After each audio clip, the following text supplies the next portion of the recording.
E aí, galerinha, estamos aqui para mais uma videoaula do curso preparatório para a Olimpíada Brasileira de Astronomia e Astronáutica. Quem fala com vocês novamente é a professora Mônica. Então vamos lá, né, galera?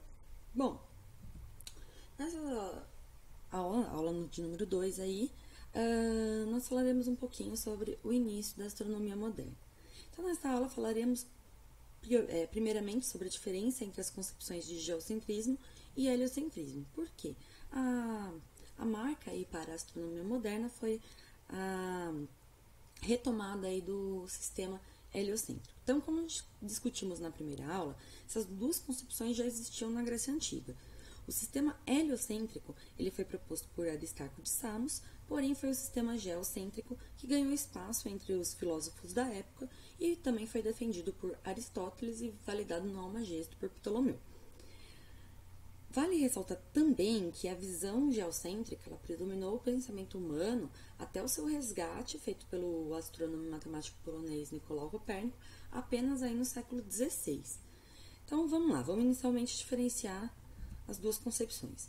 Bom, como os próprios nomes sugerem, então o sistema geocêntrico, vamos destacar aqui o prefixo geo, a Terra ela está no centro do sistema solar e os demais astros orbitam ao redor dela.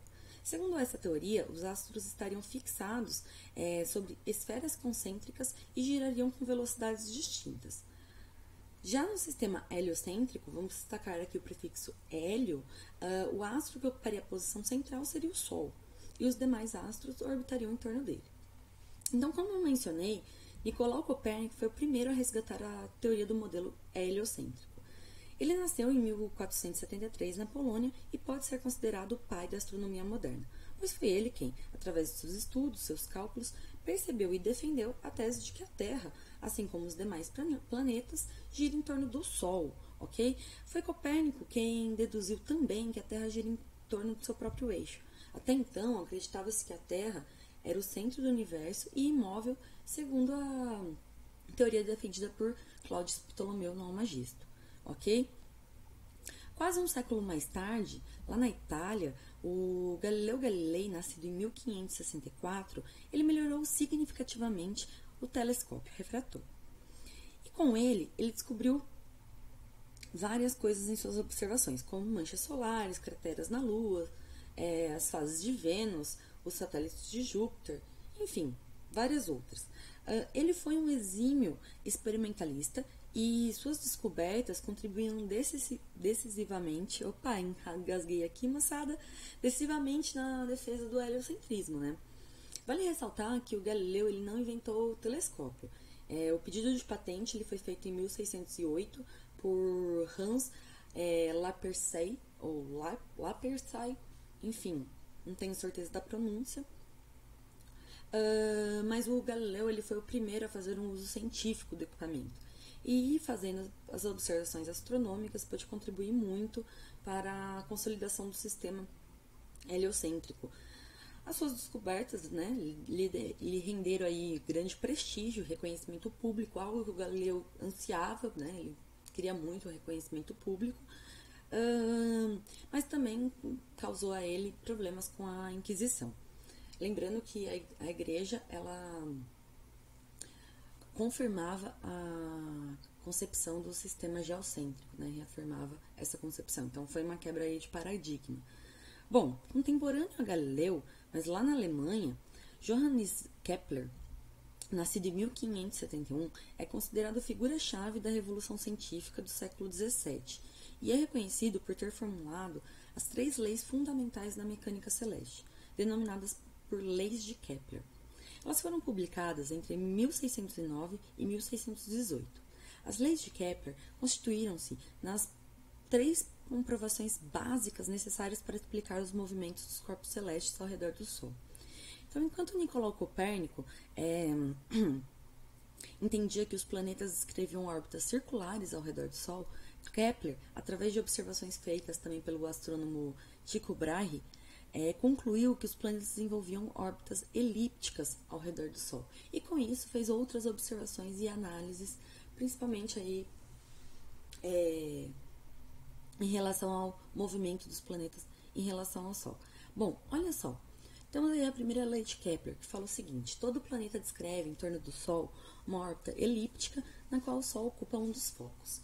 Na segunda lei, o Kepler fala o seguinte: o segmento de reta que une o Sol ao planeta varre em tempos iguais, áreas iguais. E na terceira lei, ele diz o seguinte: o quadrado do período de revolução do planeta ao redor do Sol é proporcional ao cubo do semi-eixo maior da elipse que ele descreve, ok? Vamos trabalhar uma de cada vez através de uma representação, para que possamos aqui entender um pouquinho mais. Primeira lei de Kepler. Então, todo planeta descreve, em torno do Sol, uma órbita elíptica, na qual o Sol ocupa um dos focos. Dá uma olhada aí na nossa representação, nós temos aí a órbita elíptica, realizada pelo planeta. Moçada, em um dos focos, ó, nós temos marcado aí as duas posições de foco, como F1 e F2. Em um dos focos, no caso no F2, nós temos o Sol. Bom, para entender também um pouquinho mais e também relacionado às nomenclaturas, nós dizemos que o ponto mais próximo do Sol aqui, ó, é chamado de periélio, tá? Lembrando que peri é um prefixo aí para perto e hélio, Sol, né? E em um outro ponto aqui mais distante é denominado afélio, ok? Bom, vamos falar um pouquinho da segunda lei de Kepler. Ele fala o seguinte, que o segmento de reta que une o Sol ao planeta varre em tempos iguais, áreas iguais. Ou seja, o planeta ele desenvolve um movimento com uma velocidade em que a área 1 ela vai ser igualzinha à área 2, aí do esquema, no mesmo intervalo de tempo, no mesmo ΔT, ok? Então, ó, se nós observarmos, eu vou trazer o mouse aqui, ó, nós temos um deslocamento, ó, na órbita elíptica muito maior aqui na região da área 1 do que o deslocamento desenvolvido pelo planeta aqui, ó, na área 2, ó. Ó, o deslocamento aqui desenvolvido pelo planeta, muito menor. Se nós pensarmos em termos de velocidade, a velocidade ela é a razão entre o deslocamento e o intervalo de tempo necessário para realizar aquele deslocamento. Então, no caso, a velocidade do planeta aqui, ó, nessa região de periélio, né, região mais próxima do Sol, ela vai ser muito maior do que a velocidade aqui, ó, na região próxima ao afélio, ok? Em que eu tenho um deslocamento menor em função do mesmo intervalo de tempo. Para simplificar, nós podemos pensar o seguinte, que quando o planeta vai para a região do periélio, ele tem aumento na sua velocidade. E quando ele vai para próximo da região do afélio, ele tem diminuição na sua velocidade. Bom, vamos para a terceira lei de Kepler. Então, a terceira lei ele fala o seguinte, que o quadrado do período de revolução do planeta ao redor do Sol é proporcional ao cubo do semi-eixo maior da elipse que ele descreve. Isso quer dizer o quê? Que o período de revolução, ou seja, o tempo necessário para o planeta realizar uma órbita completa em torno do Sol, ele é proporcional ao cubo do semi-eixo maior da elipse que ele descreve. O que isso significa? Quanto mais distante o planeta estiver do Sol, maior vai ser o período de revolução. E o inverso é contrário, quanto maior o período de revolução, nós podemos concluir que a elipse formada pela órbita que o planeta descreve tem uma maior distância do planeta em relação ao Sol. Simplificando isso aqui, nós podemos pensar então que o quadrado do período de revolução do planeta ele é proporcional ao cubo do raio médio da elipse que ele descreve. Então, pensando que uma circunferência é um tipo de elipse, eu poderia imaginar que a órbita seria no formato de uma circunferência. Então, o período de revolução ao quadrado, ele seria proporcional ao raio médio ao cubo da elipse, ok? Bom, utilizando essa relação, vamos pensar que é uma questão de proporcionalidade, então nós vamos precisar ajustar essa proporcionalidade. Vamos tomar o seguinte, ó, uma unidade astronômica, ela é uma unidade de distância, ok? E ela é uma constante aí, né? Ela representa 1,48 vezes 10 a oitava quilômetros. Então, nós tomamos como referência aí a unidade astronômica porque ela é o raio médio de órbita da Terra em relação ao Sol, ok? Ela é o raio médio da órbita da Terra. E então nós temos que um raio médio em unidade astronômica equivale a 1, ok? Para isso, nós consideramos também, então, que o período de revolução do planeta Terra é igual a um ano terrestre.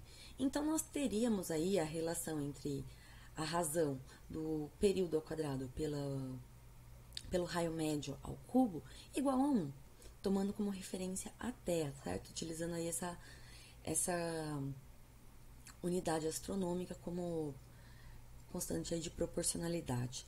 Moçada, se eu considerar o raio médio da órbita de Mercúrio, que seria o planeta mais próximo do Sol, eu teria também o mesmo valor para a razão entre o quadrado do período e o cubo do seu raio médio, aí próximo de 1,002, ok? Para Júpiter, moçada, eu teria aí um raio médio muito maior, né, da órbita de Júpiter, comparado com a Terra, aí coisa de 5,203 vezes maior, ok? E o período de revolução de Júpiter, consequentemente, é muito maior do que o período de revolução da Terra. Em comparação com o nosso ano terrestre, nós teríamos aí 11,86 anos terrestres para o tempo necessário para realizar, né, para completar a órbita de Júpiter. Moçada,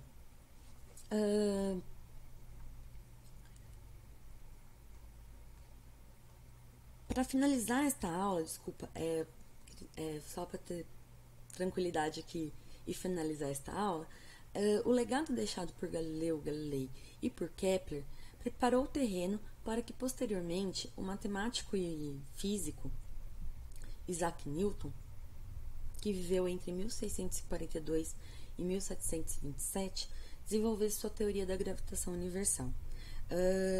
Pessoal, essa foi fundamental para a consolidação das leis de Kepler, para entender o porquê que a velocidade dos planetas ela é modificada à medida que o planeta se aproxima ou se afasta do Sol, e para entender também o porquê o Sol é orbitado pelos planetas e não a Terra, né? Isso foi destacado por um dos filósofos gregos. Eu comentei em uma das aulas anteriores que não seria possível um corpo tão grande como o Sol orbitar a Terra. Então, esse conceito já havia sido de alguma forma incitado entre os filósofos gregos, porém ele não foi aceito pela maior parte deles. E só agora no final do século XVII, começo do século XVIII, é que com as leis de Newton, com a lei da gravitação universal, o movimento dos planetas em torno do Sol foi consolidado, ok? Pessoal, voltaremos na próxima aula a partir da lei da gravitação universal. Para outras informações, para seus estudos, consultem o site do OBA e até a próxima aula.